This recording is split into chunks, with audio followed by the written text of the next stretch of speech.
The conference room was buzzing with energy. Billionaire CEO Richard Whitmore adjusted his custom, tailored suit and checked his Rolex as his team finalized the prep. Cameras were ready. Reporters, investors, and foreign dignitaries filled the room. This wasn't just another press conference. This was the deal that would put Whitmore Tech ahead of every competitor in Asia. A groundbreaking partnership with Li Feng International, a massive Chinese tech conglomerate, was about to be sealed. But just as Richard was handed his speaking notes, his executive assistant stumbled in, pale-faced and trembling. "Sir, the translator, she's not here. She got into a car accident on the way." The room dimmed in Richard's mind. His heart pounded. "What do you mean she's not here?" he snapped. "We don't have a backup!"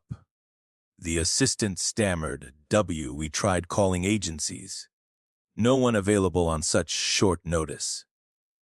The Chinese delegation looked around, confused. Li Feng himself raised an eyebrow. They were minutes away from the biggest multilingual presentation of Richard's career, and now, this.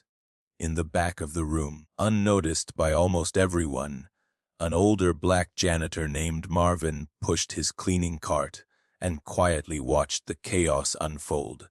He'd been working in the building for over a decade, always on time, always quiet, always invisible.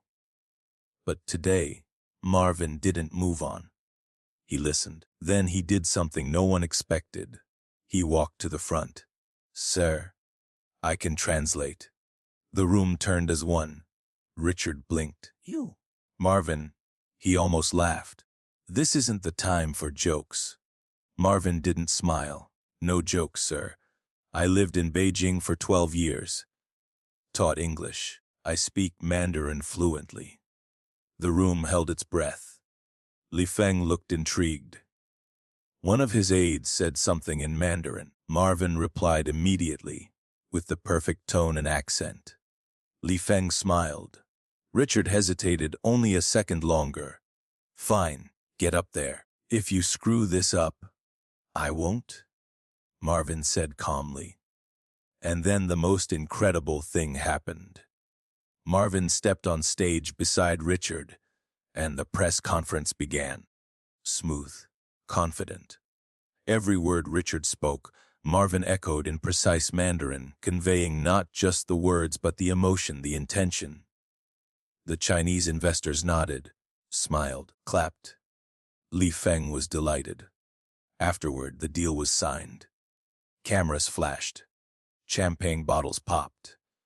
Richard shook Marvin's hand in front of everyone. "You saved the deal.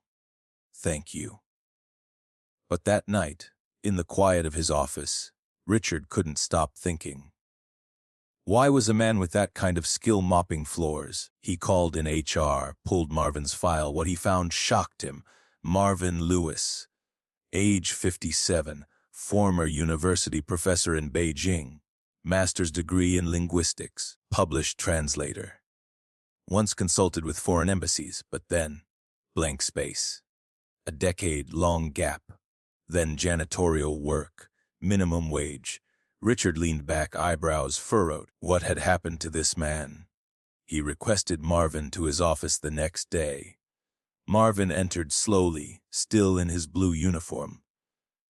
"Close the door," Richard said. Marvin sat quietly, folding his hands in his lap. "Why are you cleaning my floors when you clearly have the mind of a diplomat?" Marvin chuckled softly. "Life doesn't always go in straight lines, sir." Richard waited. Marvin sighed. "My wife was Chinese. We lived in Beijing. I taught at a university there, but she died cancer. I couldn't cope. Lost myself. Came back home, started over. Needed something simple. Cleaning kept me grounded." Richard was silent. For once, the man known for never wasting a second didn't know what to say. "Would you consider working in a more appropriate role?" Richard finally asked. Marvin smiled. That depends. Will I be valued for more than just what I can translate? Richard nodded slowly. Yes, absolutely. Word spread fast. The story hit internal newsletters, then social media. Janitor saves billion-dollar deal. The post went viral. By the next week, Marvin had a new title, Cultural Communications Advisor. A new office, a salary to match. But not everyone was pleased. Gerald, the director of international relations, who was supposed to handle the delegation, felt humiliated. He had frozen during the translator crisis. Now he was being quietly sidelined while Marvin was celebrated. And he wasn't about to take that lying down. He started digging into Marvin's past, into that blank decade. And he found something. Something he thought could destroy Marvin forever. Gerald stormed into Richard's office, slapping a manila folder on his desk. You need to see this. Richard raised an eyebrow. What is it now? Your new star translator. He was arrested in Beijing for espionage. The word hung in the air like smoke. Richard flipped through the documents. Old clippings, a blurry mugshot, translated reports. Marvin had been detained by Chinese authorities years ago for alleged spying. No formal charges. No conviction, just deportation.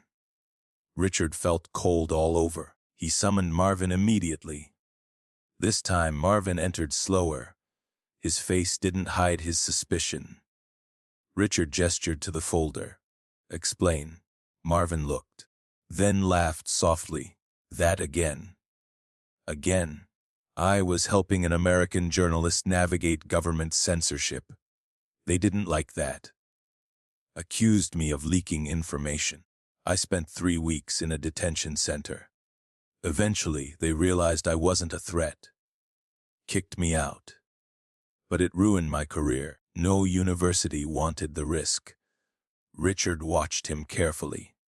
Why didn't you tell me? Marvin leaned forward. Because I figured you'd care more about the truth I spoke in Mandarin than the lies others wrote in English. Silence. Then Richard stood, walked around the desk, offered his hand. I believe you. Gerald didn't.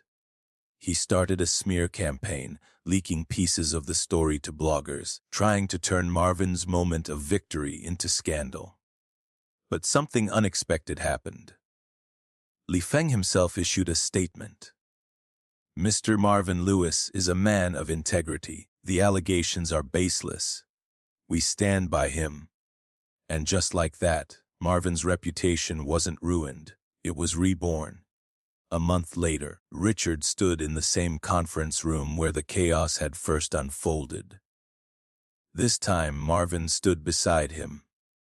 Not with a mop, but with a badge that read, Vice President, Global Relations. He had just overseen the company's expansion into not just China, but South Korea and Vietnam. Thanks to his cultural knowledge, Whitmore Tech avoided 3 potential diplomatic missteps. Marvin's presence changed the company's culture, too. Employees noticed. Morale rose. Even interns felt seen. In an interview, Marvin was asked, "What's it like going from janitor to VP?" He smiled. Labels change. But who I am? That's the same man who showed up, did his job, and waited for someone to listen. Richard, watching from backstage, felt something stir. Not pride, gratitude, and humility. He realized the company he'd built was finally becoming something greater. Not just profitable, but human. Because once, in his moment of panic, he looked past status, race, and resume, and saw a person, and that made all the difference. If this story moved you, imagine how many stories go untold in our everyday lives. People we pass by, never noticing. But every person has a history. Every soul carries greatness. Don't forget to recognize it. And if you want more powerful, true, To life stories that reveal the beauty of human resilience, make sure to subscribe to our channel, Lived Truths. Your next favorite story could be one click away.